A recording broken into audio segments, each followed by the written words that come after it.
আসসালামু আলাইকুম, সবাই কেমন আছেন? আশা করি সবাই অনেক ভালো আছেন। আজকের একটি নতুন ভিডিও নিয়ে চলে আসলাম। আজকের ভিডিওটি অন্যান্য ভিডিও চেয়ে একদমই আলাদা। আপনারা কি জানতে চান লাউ গাছে কিভাবে প্রচুর পরিমাণে লাউ ধরবে? তাহলে আজকের ভিডিওতে এমন একটি ঘরোয়া সার দেখাবো যেটা দিলে লাউ গাছে প্রচুর পরিমাণে লাউ হবে। চলুন দেখে নিই। শুরুতে একটি পরিষ্কার পাত্র নিয়ে নিতে হবে। আমি এখানে একটি পরিষ্কার মগ নিয়েছি, আপনারা যে কোনো পাত্র নিয়ে নিতে পারেন। নিতে হবে ফেলে দেওয়া চা পাতা। এটি আমি রোদ্রে শুকিয়ে নিয়েছি। চা খাওয়ার পর চা পাতা ফেলে দেবেন না, সেটি ফেলে না দিয়ে রোদ্রে শুকিয়ে নেবেন। নিয়ে এভাবে গাছে ব্যবহার করতে পারেন। কিছু পরিমাণ চা পাতা নিয়ে এর সাথে হাফ লিটার পরিমাণ সাদা পানি দিয়ে দিতে হবে। একটি চামচ দিয়ে কিছুক্ষণ এই দ্রবণটিকে গুলিয়ে নিতে হবে। এটি গোলানো হয়ে গেলে এই উপাদানটি রেখে দিতে হবে 6 ঘন্টার জন্য। 6 ঘন্টা পর আরেকটি পরিষ্কার পাত্র নিয়ে নিতে হবে। আমি এখানে একটি পরিষ্কার মগ নিয়েছি। নিয়ে নিচে যে উপাদানটি জমে গেছে সেটি দিয়ে আমি এটি কাজে ব্যবহার করব। আর আপনারা চাইলে এটিও গাছের গোড়ায় দিয়ে দিতে পারেন, এটিও ভালো কাজ করবে। নিচে উপাদানটি আরেকটি পরিষ্কার পাত্র নিয়ে নিতে হবে। নিয়ে একটি চামচ দিয়ে চা পাতা গোলানো এই উপাদানটি, দুটি কলা নিয়ে নিতে হবে। কলা প্রায় সব ধরনের সবজি গাছে প্রাকৃতিক সার হিসাবে ব্যবহার করা যায়। কলাতে রয়েছে প্রচুর পরিমাণে পটাশিয়াম, ক্যালসিয়াম, ফসফরাস, যা গাছকে বৃদ্ধি করতে সাহায্য করে। তারপর গাছে অল্প সময়ে ফুল ফল পরা করতে সাহায্য করে।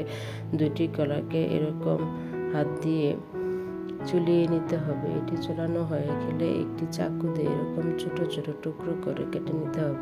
আপনারা চাইলে এটি বটি দিয়েও কেটে নিতে পারেন, এতে করে কোনো সমস্যা নেই।